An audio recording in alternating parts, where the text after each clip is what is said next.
22, versos 7 ao 20. Eu vou estar lendo, a igreja acompanhe, por gentileza. Chegou, porém, o dia da festa dos pães ázimos, em que importava sacrificar a Páscoa. E mandou a Pedro e a João, dizendo: Ide, preparai-vos a Páscoa, para que a comamos. E eles lhe perguntaram: Onde quer que a preparamos? E ele lhe disse: Eis que quando entrares na cidade, encontrarás um homem levando um cântaro de água.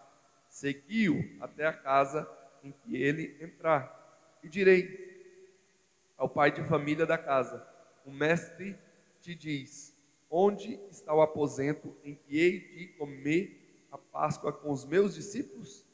Então ele vos mostrará um grande cenáculo mobiliado.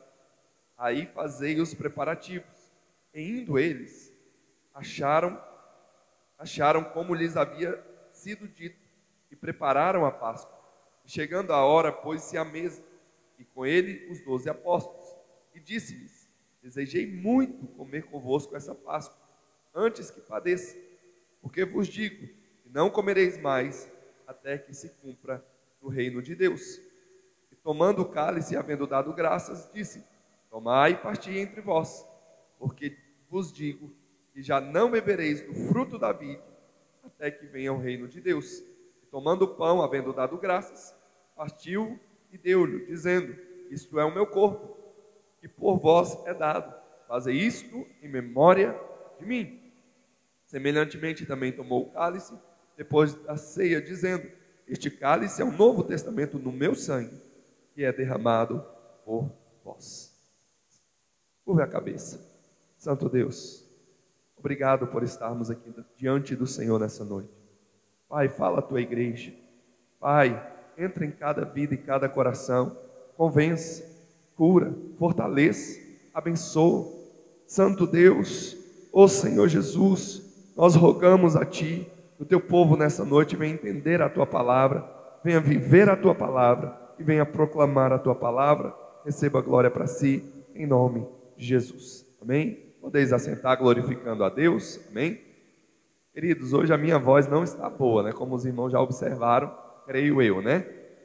Mas eu quero estar trazendo uma mensagem à igreja, e que nessa noite nós possamos nos alimentar dessa palavra que é viva, que é verdadeira, que é fiel. Amém? E hoje eu quero falar sobre a mesa do Senhor, a mesa onde nós vamos participar dessa celebração, desse memorial, desse momento onde nós, como igreja, unidos, vamos participar em comunhão uns com os outros. Então eu quero falar sobre essa mesa, a mesa da graça, a mesa do Senhor Jesus, a mesa que hoje a igreja vai participar. Amém? Então, nós observamos, dentro dos princípios cristãos, que há dois sacramentos que a igreja guarda. Há dois sacramentos que a igreja preserva, porque é uma ordenança de Jesus Cristo. O sacramento, ele é uma ordenança. Então, a definição mais correta de sacramento refere-se a um rito cerimonial sagrado, né? A um rito cerimonial que é algo sagrado, considerado um sinal visível da graça divina, instituído por Jesus Cristo e confiado à igreja. Esses ritos são vistos como canais pelo qual a graça de Deus é concedida aos fiéis. Então, um sacramento é o canal do qual Deus se manifesta a nós de forma visível, palpável, né? Nós vemos que em muitas religiões há várias formas, e as pessoas querem que Deus haja, ou coloca Deus sobre a parede, pressiona Deus para agir, né? E através de ritos, né? Se a gente for observar em muitos locais, né, tem a água que coloca em cima antigamente era do rádio, né? Depois passou para a televisão, né, orar pela água, para tomar água. Só que a Bíblia nunca falou sobre esse tipo de simbologia, né? Pessoas que consagram móveis, consagram a casa, passa óleo ungido, unge tudo que vem pela frente, né? Com um objetivo de trazer a espiritualidade sobre aquelas coisas, né? Se tornar algo ungido a Deus. Mas a nossa vida já é ungida a Deus, né? A vida do cristão, ela já é totalmente entregue a Deus. Nós não precisamos de rituais, novos rituais. Deus só deixou um sacramento, né, para nós observarmos de forma palpável, que é a Santa Ceia do Senhor, que é o corpo e o sangue de Cristo, né? E isso é o suficiente, porque o Senhor Jesus deixa apenas esse sacramento como memorial. E o segundo sacramento é o batismo, né? Porque ele diz: agora vão e batizai-os em nome do Pai, do Filho e do Espírito Santo. Então agora nós vamos, trazemos as pessoas, inserimos as pessoas na fé agora. E aí entra o sacramento chamado batismo. E ali agora aquela pessoa está inserida no corpo de Cristo. Então é uma definição à igreja, né? Que o sacramento é algo sagrado a Deus, entregue a Deus. Então a Santa Ceia é algo sagrado a Deus. Participar da mesa do Senhor é algo sagrado. Então você faz parte de um povo que presta um culto ao Deus que é santo, que é soberano, e que estamos aqui consagrados e fazendo aquilo que é sagrado ao nosso Deus. Amém? Então nós cristãos cremos nos dois sacramentos.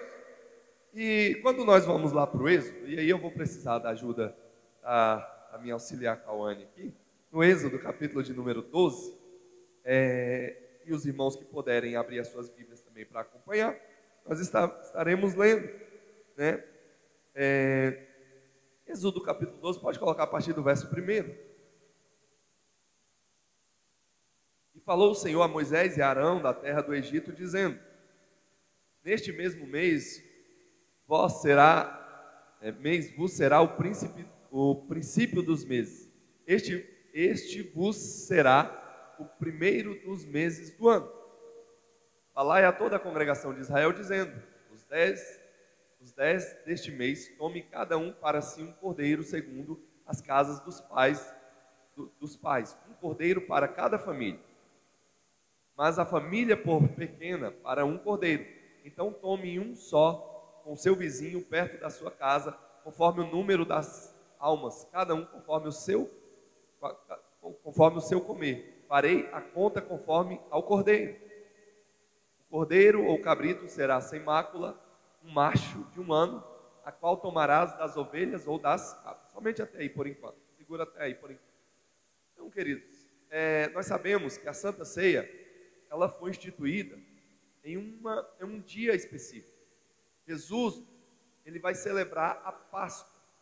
E a Páscoa, ela é instituída aqui no Gênesis, no Êxodo, melhor dizendo, capítulo de número 12. E Deus vai instituir a Páscoa. E ao ele instituir a Páscoa, ela tem uma simbologia. A Páscoa ela foi instituída por Deus com o objetivo de o povo ser protegido do juízo de Deus que viria sobre a 10ª praga do Egito. Qual era a 10ª praga? A morte do primogênito, né? Então, a gente sempre vem recapitulando essa passagem bíblica, né? Que a 10ª praga seria a morte do primogênito.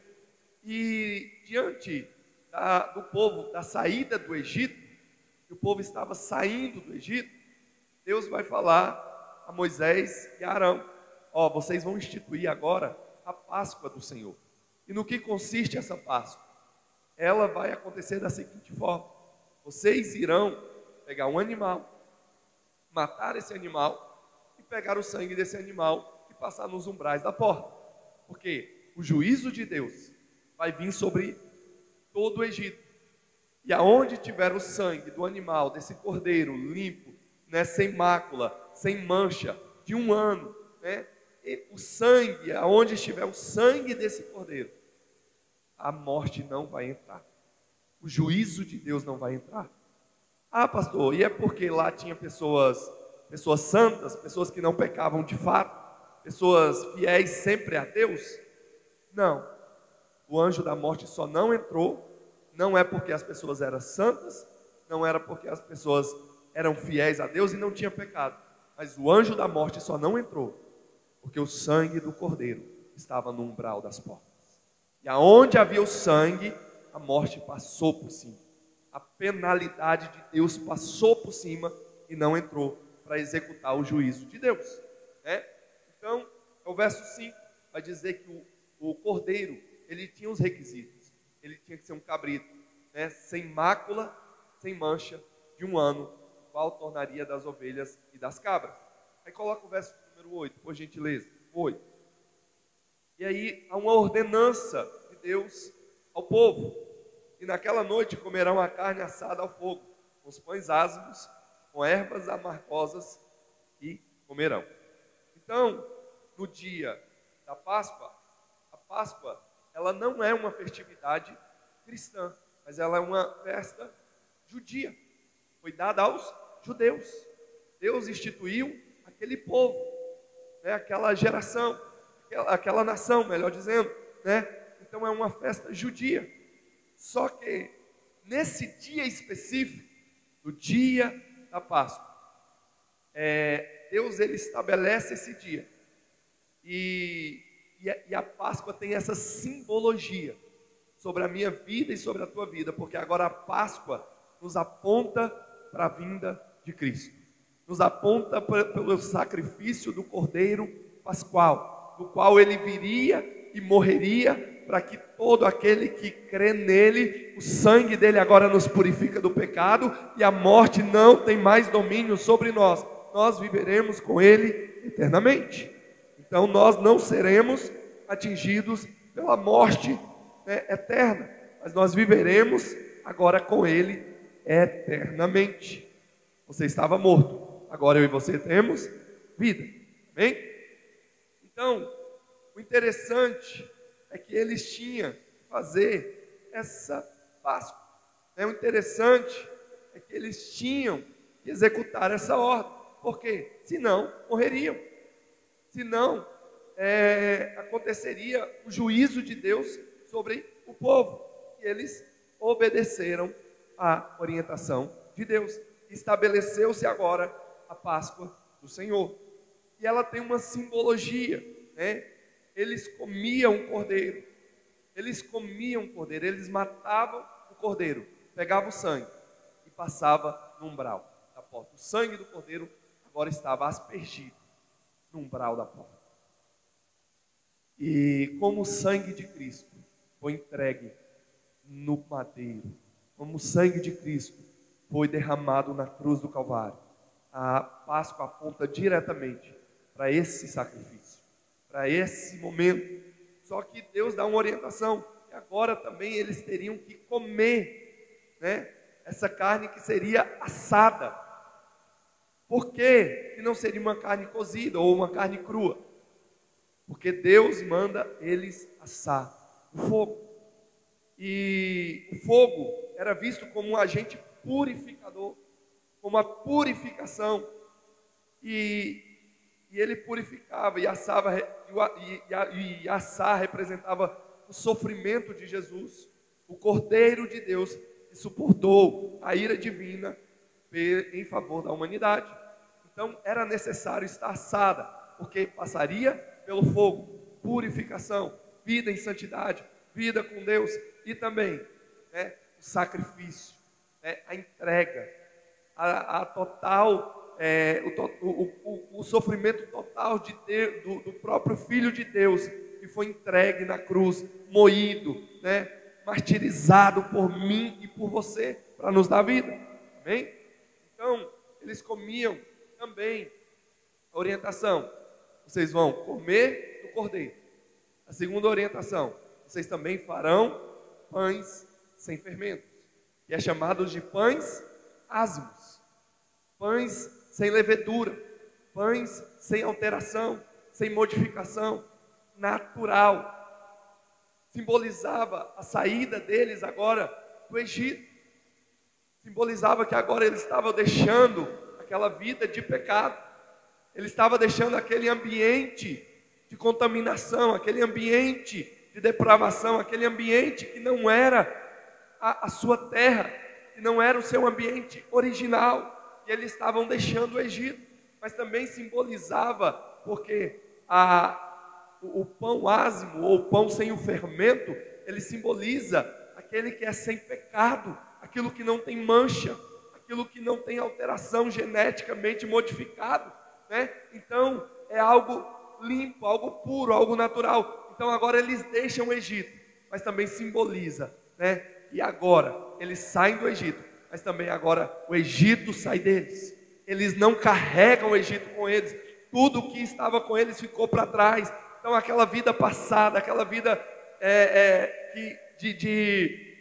a vida no meio da perversidade, a vida no meio da promiscuidade, a corrupção e as influências do meio do Egito, agora também sairia do meio do povo. Então por isso, o pão ele era um pão ázimo, um pão sem fermento, um pão original, sem modificação, né? Então, pão ázimo da Páscoa, ele representa a libertação do povo de Israel do Egito, a rapidez da saída, a pureza da saída e a pureza, sem influenciar, sem a influência do pecado. Jesus na última ceia também usou o pão ázimo para simbolizar seu corpo, oferecido em sacrifício pela humanidade. E aí simboliza a regeneração e também a santificação. Porque quando Jesus se entrega, ele vai dizer: agora eu sou o pão, agora vocês precisam comer de mim. Agora aquele que come de mim tem vida. Aquele que, como ele disse para a mulher samaritana: ei, você está querendo uma água que daqui a poucos minutos você vai ter sede, mas da água que eu te der é uma fonte inesgotável, e nela você não terá mais sede, e ela vai jorrar para a vida eterna. Você terá vida eterna, e é nele, meu irmão, que eu e você devemos nos alimentar todos os dias, dessa fonte inesgotável, desse pão do céu, que nos alimenta, que nos fortalece e que nos dá a vida. Bem? Então, o pão ázimo, ele tem essa simbologia da saída do Egito e também da pureza do povo, e nos remete a uma vida que eu e você fomos regenerados, saímos do Egito, mas agora nós estamos num processo da santificação, que é a nossa pureza, a nossa vida. Agora também os velhos hábitos, o nosso velho homem, né? Aquilo que nos aprisionava, aquilo que nos deixava escravos do pecado, isso ficou para trás. O velho eu ficou para trás, e eu e você somos novas criaturas em Cristo Jesus. Amém? Mas eles também comiam as ervas amargas. Nesse ritual da Páscoa, eles, primeiro, comeram do cordeiro, né, assado. Eles comeram o cordeiro assado. Segundo, eles comeram o pão ázimo.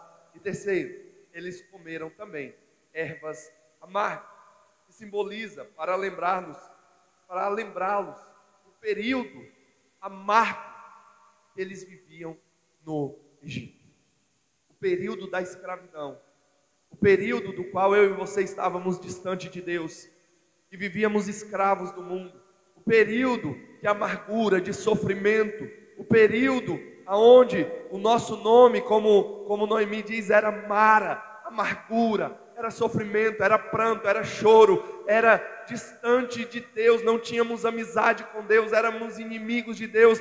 Mas agora, através do seu Filho, Ele nos reconcilia com Deus.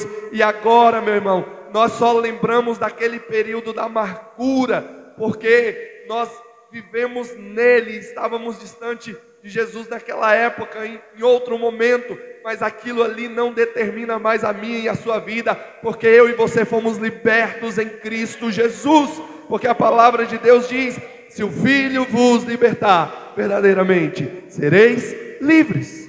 Fomos libertos do pecado, da morte, e agora temos vida em Deus. Mas Jesus, ou melhor dizendo, Deus, estabelece essa orientação ao povo: vocês também comerão, né, comerão essa erva amarga, para lembrar da saída do Egito, né? Então, eles comeram o cordeiro, comeram dos pães, também comeram as ervas. A Páscoa, então, é esse grande símbolo para a morte de Jesus Cristo, que ele é, de fato, o Cordeiro Pascual. Então, a Páscoa simboliza essa festa judaica, do qual aponta diretamente para o Messias, que viria para salvar a humanidade. É um apontamento do verdadeiro Evangelho, dessa mensagem que eu e você hoje apregoamos, que Jesus veio ao mundo, que Jesus padeceu na cruz para nos dar a vida eterna, para todo aquele que nele crê, não pereça, mas tenha vida eterna. Em João 14, verso 6. Primeiro ponto que eu quero trazer à igreja nessa noite, feito essa introdução do que é a Páscoa, o que é a ceia? O que é a mesa do Senhor? O que é essa mesa da graça? Primeiro, ela é um memorial. Ela é um memorial. Então, Jesus ordena a nós que façamos isso, participamos dessa mesa em memória dele, sabendo que Jesus, ele sabe muito bem que nós somos pessoas que esquecemos rápido, nós somos seres que temos amnésia espiritual. Muitas das vezes nós esquecemos das promessas, do propósito, do que Deus tem para as nossas vidas. Esquecemos muitas das vezes de sermos gratos ao nosso Deus. Esquecemos muitas das vezes de entregarmos a nossa adoração sincera ao nosso Deus pelas lutas desse mundo, pelas dificuldades do mundo, mas Ele estabelece agora sobre a sua igreja um memorial. Vocês irão lembrar, as gerações futuras irão lembrar. Esse povo que está hoje na atualidade, a Assembleia de Deus realizar, vai lembrar, em memória de mim, que eu vim e morri para que tenham vida. Então participar da mesa do Senhor é fazer memória, meu irmão, é relembrar que Jesus nos deu a vida. Quando nós olhamos para o Antigo Testamento, Deus estabelece várias festas, e essas festas era sempre com o objetivo de levar o povo a lembrar de algo, a lembrar que eles precisavam fazer ou entregar ou ser fiel a Deus em tudo. Por isso que tem a festa dos tabernáculos, a festa da Páscoa, a festa dos ázimos, a festa do jubileu. São várias festas que Deus estabelece com o objetivo de o povo lembrar que eles eram escravos, agora são livres. E todas essas festas, meu irmão, se cumprem em Jesus Cristo. Todas essas festas apontam para o Messias que viria para salvar a humanidade.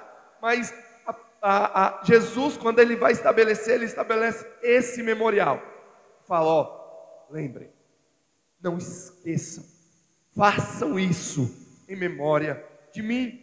Lembre-se que ele te salvou, lembra que ele morreu por você, lembra que ele te deu vida. E a Santa Ceia, meu irmão, essa celebração que nós iremos fazer, nada mais é do que uma lembrança. Senhor, obrigado, porque o Senhor me salvou, porque o Senhor te tirou do império das trevas, porque o Senhor te tirou do império da morte e nos trouxe para a vida, nos trouxe para o império que está em Jesus Cristo, nos trouxe para a luz, nos trouxe para a salvação.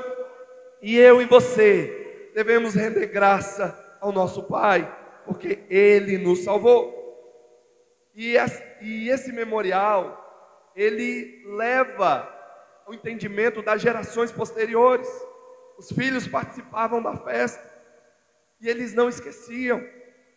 Não esquecer, porque por causa dele, que nós estamos aqui, nós não podemos esquecer, né? Então, as gerações posteriores entendiam. Meus pais o adoravam, porque ele os livrou, porque ele os salvou, porque ele morreu por nós.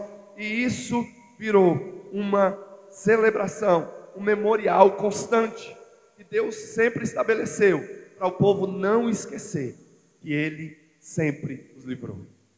Quantas coisas, quantas bênçãos, quantas vitórias, quantos livramentos. Muitas das vezes nós esquecemos. Nós não somos gratos. Meu irmão, nessa noite, essa mesa da comunhão, essa mesa da graça é para nos fazer lembrar: Senhor, obrigado pelo fôlego de vida. Senhor, obrigado porque eu estava à beira da morte, mas o Senhor me deu vida. Senhor, obrigado porque eu estava doente, o Senhor me curou. Senhor, obrigado porque meu filho, meu pai, meu tio, meu irmão ia morrer, mas o Senhor salvou, o Senhor libertou. Obrigado, Pai, porque o Senhor nos deu vida. Eu estava indo em direção à perdição, mas o Senhor me deu a sua salvação. Que venhamos lembrar, lembre-se do preço que foi pago por você e por mim. Que venhamos lembrar do sofrimento. Venhamos lembrar que Ele padeceu na cruz para nos dar a salvação. Isaías 53, vamos ler, Isaías 53. Quem deu crédito à nossa pregação? E quem se manifestou o braço do Senhor? Porque foi subindo como renovo perante Ele, como raiz de uma terra seca, não tinha beleza nem formosura, e olhando nós para Ele, não havia boa aparência nele, para que o desejássemos. Era desprezado e o mais rejeitado entre os homens, homens de dores, experimentado nos sofrimentos, e como um quem os homens escondia o rosto, era desprezado, e não fizeram dele caso algum. Verdadeiramente Ele tomou sobre si as nossas enfermidades e as nossas dores levou sobre si, e nós o reputamos por aflito e ferido de Deus e oprimido.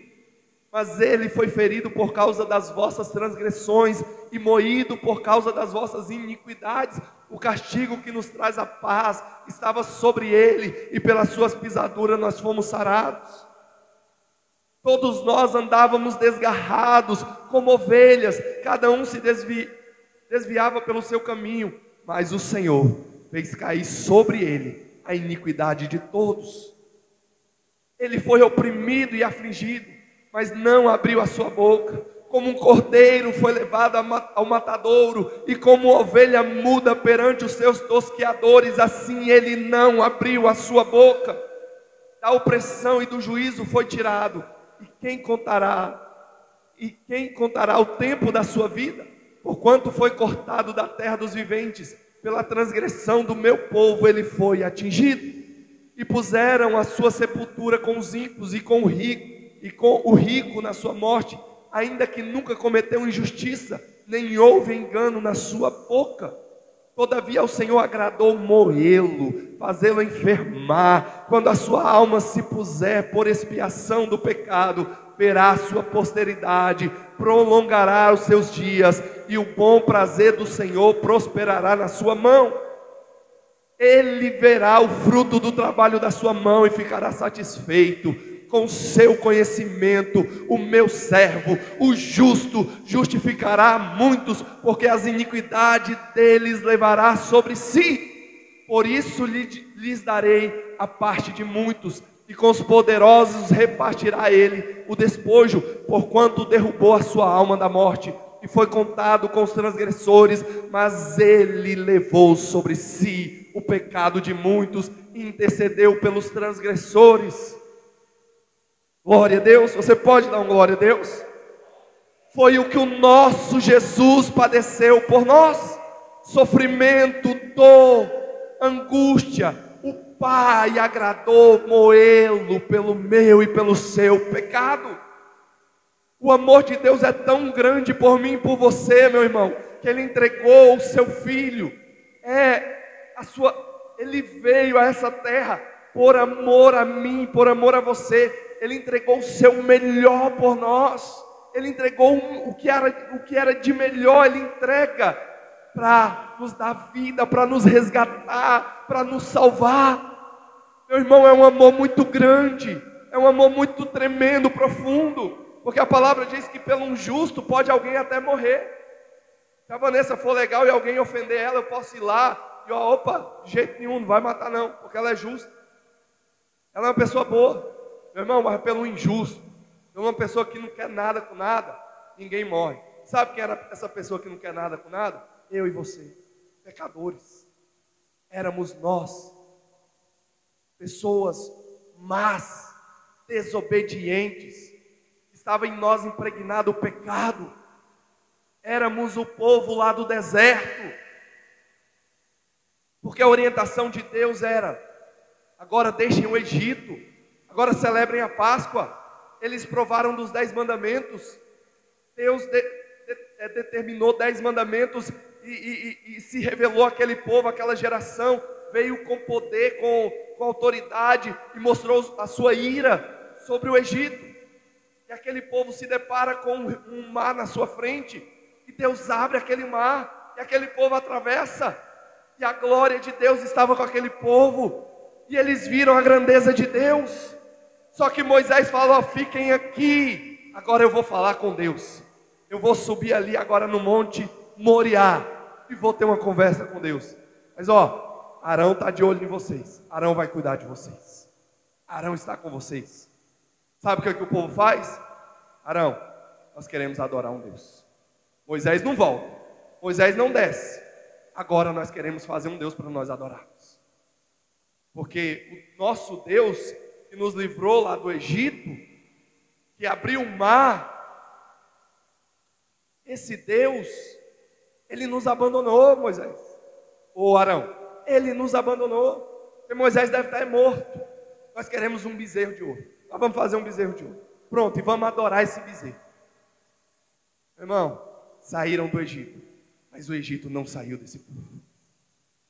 Ei, o processo meu e seu de santificação é deixarmos o Egito para trás, é confiarmos no nosso Deus, é dizermos: Deus, eu vi a tua grandeza, eu vi o teu poder, e agora, Pai, eu me rendo ao que o Senhor fez por mim. A minha vida vale somente ser vivida se for para a tua glória. Eu não quero mais voltar para o Egito. Amém? Então Cristo morreu por nós, sofreu por nós, para que nele nós tenhamos vida. Então, olhe para quem está perto de você e diga para ele: lembre-se, lembre-se, lembre-se de tudo que Deus fez na sua vida, de tudo que Deus está fazendo na tua vida.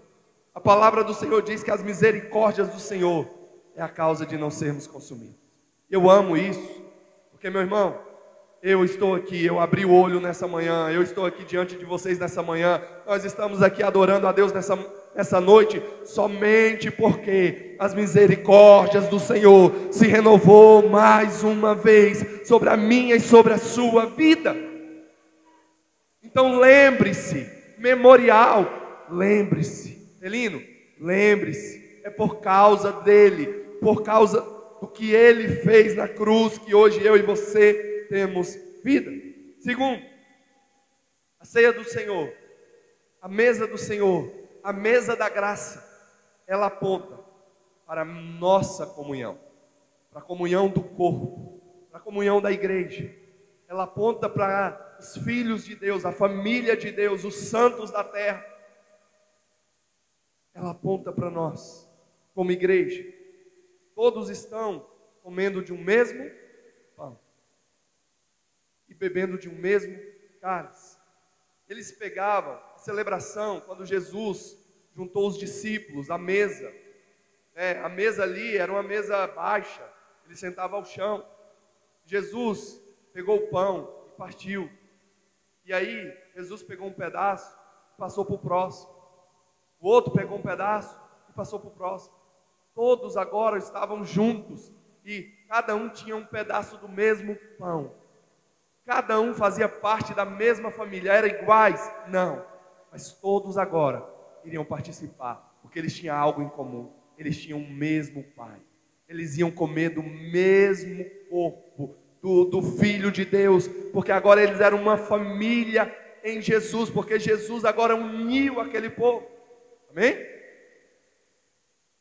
Você já estudou sobre quem eram os discípulos? Imagina como é que era aquela mesa, meu irmão. Jesus ali no centro. De um lado tem Pedro, que é um homem todo alterado, uma personalidade de 880. Uma hora ele é usado pelo Espírito, outra hora ele é usado não sei pelo quê, né? Mas é uma vida ali de intensidade. Outra hora dá umas travada, volta para trás, recua. E assim a inconstância da vida de Pedro. Nós olhamos para o outro lado, nós vemos um Mateus, que era cobrador de impostos. Um cara que era odiado. Né? Mateus, você tem ideia, Mateus, ele trabalhava para os romanos. Ele era judeu, mas ele trabalhava para a concorrência. Ele trabalhava para quem deixava o povo oprimido, os opressores dos seus pais, da sua família. Ele trabalhava para esse povo, cobrando imposto. E ele era odiado pelos judeus. E ele estava na mesa junto com os judeus. Jesus chama, Mateus, vem, agora siga, seja meu discípulo. E Mateus agora está no meio daquele povo. E de um outro extremo da mesa, meu irmão, de frente para Mateus, provavelmente, tinha um Simão, chamado Zelote. Você sabe quem eram os Zelotes? Os Zelotes eram o grupo terrorista de hoje em dia. Eram os radicais. Eram os suicidas da época. Eram os homens que oprimiam o povo a viver na risca da lei, porque senão era morte. E ele estava de frente para um Mateus que cobrava imposto. Só que todos eles, agora, em Cristo Jesus, eles deixam suas diferenças de lado. E eles dizem, nós estamos aqui em um mesmo propósito, em uma mesma visão, em um mesmo objetivo: adorá-lo e exaltá-lo e engrandecê-lo. Meu irmão, não sei qual era a tua vida lá fora, talvez você era oposto aos meus pensamentos, aos meus princípios, mas Jesus nos converteu a uma mesma visão, a um mesmo reino, a um mesmo céu, e hoje eu e você somos a família de Deus. Você escolheu seu irmão na sua casa? Quem tem irmão aqui? Levanta a mão. Você escolheu seu irmão? Quando tu chegou, ele já estava lá? Ou quando ele chegou, você já estava lá, né? Irmão, meu irmão, nós não escolhemos. Irmão, nós não escolhemos. É o Pai que nos dá. É o Pai que nos dá. E quem é nós para falar quem nós queremos como irmão ou não? É o Pai que nos dá. Agora, irmão, tem uma coisa. A gente pode ser até meio ter desavença um com o outro. Mas agora deixa um de fora mexer com o nosso irmão. Ei, deixa alguém falar mal do teu irmão na tua frente. Por quê? Queridos, irmão, nós amamos, nós cuidamos. É lógico que nós estamos falando de homens que erram, natural. Mas mesmo assim, você pode até não concordar com seu irmão, mas no fundo do teu coração você tem um amor. E está ali, cara, meu irmão não é isso. Meu irmão, ele pode ser melhor. Meu irmão, eu acredito no meu irmão.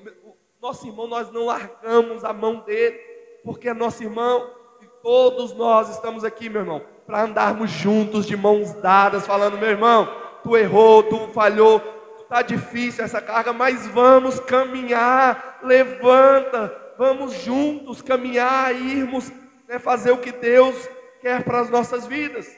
Não vamos olhar para trás, não vamos recuar, mas vamos olhar para Cristo, porque somos a família de Deus, participamos da mesa do Senhor. Então, a mesa do Senhor, ela faz, meu irmão, todos nós estarmos na mesma altura. Não tem melhor, não tem pior. Todos são iguais na mesa do Senhor. Todos são iguais. Quando eles sentavam ali no chão, agora, meu irmão, nenhum era mais alto que ninguém. Agora todos estavam no mesmo nível. Igreja, casa, família de Deus, não tem maior, melhor, poder aquisitivo, status, ou qualquer parafernália que for.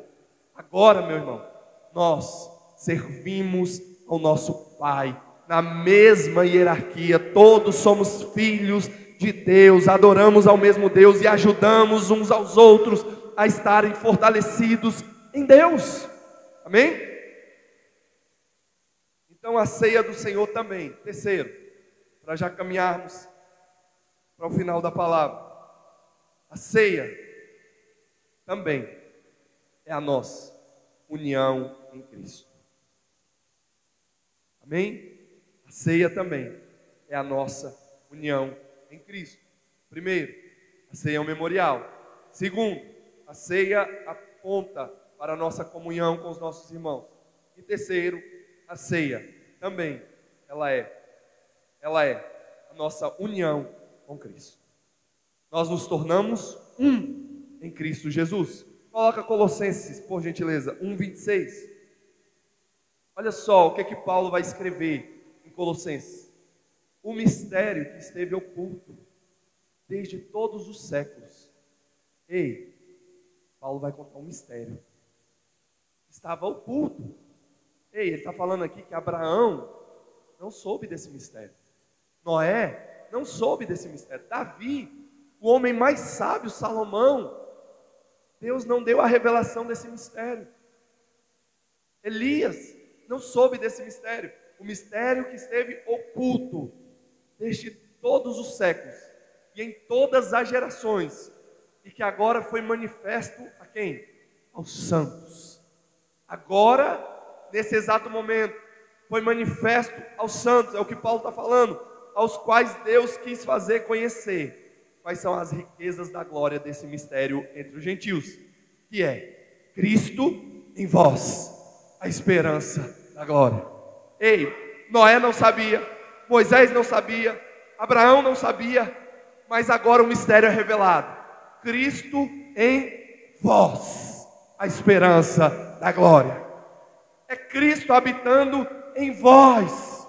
Eles sabiam que Deus ia mandar o Messias, mas como aconteceria isso? O mistério agora é revelado. É Ele agora em vós. Vocês são salvos porque Ele está em vós. Vocês são filhos porque Ele está em vós. E essa é a esperança da glória. Essa é a esperança da eternidade. Então tem um ministério, né, tem um mistério agora que nos faz entender que eu e você somos filhos de Deus. E quando comemos, já não sei mais quem é o Ezequias. Quando eu como do pão, meu irmão, eu já não sei quem mais foi. Quando eu bebo do vinho, eu já não sei mais quem é o Ezequias. Você já não sabe mais quem é você, porque agora, né, a simbologia é que é Ele em nós, porque agora o pão se mistura, né, com os nutrientes do meu corpo, o vinho se mistura, e agora com as fibras, com tudo que há no meu corpo, e agora é Ele em nós, é Ele habitando em nós. Aqui é uma simbologia do que é Cristo em nós. Nós participamos da mesa, comemos do corpo e do sangue, para termos parte nele, porque Ele diz: se estiverdes em mim, e as minhas palavras estiverdes em vós, pedireis, e vos será feito. Então, meu irmão, quando nós estamos nele, e nós vemos isso, porque é na palavra de Deus, que quando comemos, Ele agora reina. Quando bebemos, Ele agora está, Ele agora impera em nossas vidas. E quando nós olhamos para a palavra, a multiplicação dos pães, Jesus ele faz vários milagres, e a multidão começa a seguir porque Jesus está multiplicando pão. Quem que não quer, humanamente falando, pão gratuito, não ter que pagar pelo pão? Então tem um homem que multiplica pão e aquela multidão começa a seguir Jesus e caminhar com Jesus, porque Jesus estava fazendo milagres e maravilhas. Mas Jesus passa para o outro lado do rio e vai dizer algo, meu irmão, que ei, não é o que eu estou oferecendo para vocês que vocês devem querer. Jesus, ele dá um pão material, multiplica um pão para matar a fome daquele povo, mas agora o povo está atrás daquele pão que vai acabar, que vai cessar, que é um maná, que é só para aquele dia, e se guardar vai apodrecer. Eles querem as coisas corruptíveis e por isso seguem a Jesus. E aí Jesus vai dizer um sermão, uma palavra que vai doer no coração daquele povo. Ele vai dizer, João, coloca aí, Mandisa leu, João 6,56. Olha o que Jesus diz: quem come a minha carne e bebe o meu sangue, permanece em mim e eu nele. Ei, vocês precisam agora comer a minha carne. Vocês agora precisam beber do meu sangue. Vocês agora precisam ter parte comigo. Agora vocês precisam nascer de novo, ser nova criatura, andar comigo. Mas aquele povo não quer Jesus, ele quer as benesses. Nada diferente da nossa religiosidade atual. Pessoas que querem só as dádivas de Deus, mas não querem a Deus. Querem o que Deus oferece, mas não quer, né, abrir mão das suas vontades, abrir mão dos seus desejos, abrir mão da sua vida material pecaminosa. E aí Jesus vai dizer: ei, é necessário que vocês agora comam da minha carne e bebam do meu sangue, para que tenham vida. E agora eles se despeçam, eles saem da presença de Jesus, e Jesus vai olhar para os discípulos e fala: ei, vocês, não vão me abandonar também? E Pedro diz algo que é lindo, algo que toca no seu coração, eu acredito. Pedro vai dizer: para onde eu irei? Só tu tem palavra de vida eterna. Para onde eu irei? Se é só desse pão, se é só desse vinho, se é do teu corpo que eu preciso para ter vida. Então, meu irmão, essa simbologia da Santa Ceia do Senhor está gerando em nós vida, está gerando em nós a eternidade. Nós estamos dizendo: Senhor, obrigado porque o Senhor me resgatou, porque o Senhor me salvou, mas agora é o Senhor em mim, eu e o Senhor somos um, e isso reflete com os meus irmãos. Amém? Então agora, meu irmão, você entende que Cristo habita em você. Quem aqui é casa de Deus? Levanta a mão. Nós entendemos agora que Cristo habita em nós. Então, se Cristo habita em você, eu devo honrar você. E aqui eu não estou falando de cultura de honra, viu? Para ninguém começar a falar: eita, o pastor está exigindo honra lá na igreja. Não, nós devemos honrar uns aos outros. Como você deve me honrar, eu devo te honrar. Sermos fiéis uns aos outros, amarmos uns aos outros. A prática da honra não é só falar, mas é praticar. Honrarmos uns aos outros, por quê? Porque eu e você agora somos habitação. Porque agora, quando eu honro você, eu não estou honrando só a Vanessa, eu não estou honrando só a Antonilda, eu não estou honrando a Yacira, eu estou honrando o próprio Deus. Eu estou adorando o próprio Deus, porque quem habita em você é Deus. Quem habita em mim é Deus. Nós somos casa de Deus, habitação de Deus. E se Jesus entrasse pela porta aqui agora, meu irmão, o que você serviria para Jesus? Qual copo que nós colocaríamos água para Jesus? Seria o melhor copo? Qualquer copo? Como é que nós trataríamos Jesus se Ele entrasse aqui nessa noite? E eu tenho algo para dizer para você nessa noite. Ele entrou pela porta. Quando você entrou, está entrando Jesus pela porta. Quando você chega no teu serviço, Jesus está chegando. Onde nós colocamos os pés, Jesus está conosco, porque Ele está em vós. Ele habita em vós. Então, queridos, devemos entregar o melhor para Jesus. Agora, olhando para mim, como casa de Deus, quando eu me visto para Jesus, porque Ele está em mim. Meu irmão, quando eu toco em alguma coisa, eu toco para Jesus, porque Ele habita em mim. Quando eu vejo ou entrego os meus olhos para algo, eu entrego para Jesus, porque Ele está em mim. Quando eu falo algo, eu estou falando para Jesus, porque Ele está em mim. Então, queridos, nós temos que ter isso muito bem definido, que nós somos geração santa agora, povo exclusivo de Deus, nação eleita de Deus, para fazer as boas obras, para sermos exemplos, para termos uma conduta reta e limpada, que os nossos olhos não venham a ser prestados para o inimigo, que a nossa boca não venha a ser prestada para amaldiçoar alguém, mas que a nossa vida venha a ser para adorar, exaltar a Deus. Amém? Meu irmão, Deus está contigo. Se você é a habitação de Deus, Deus não aparta de você. Eu lembro que antigamente o povo falava: quando você for fazer coisa errada, viu, Pretinho? O pessoal antigamente colocava medo de jeito.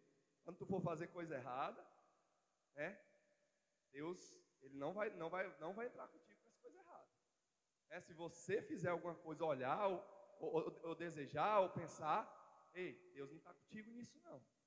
Irmão, se você é filho de Deus, Ele está contigo, em todo momento. Mas com certeza Ele está te reprovando se você está fazendo algo contra a sua palavra.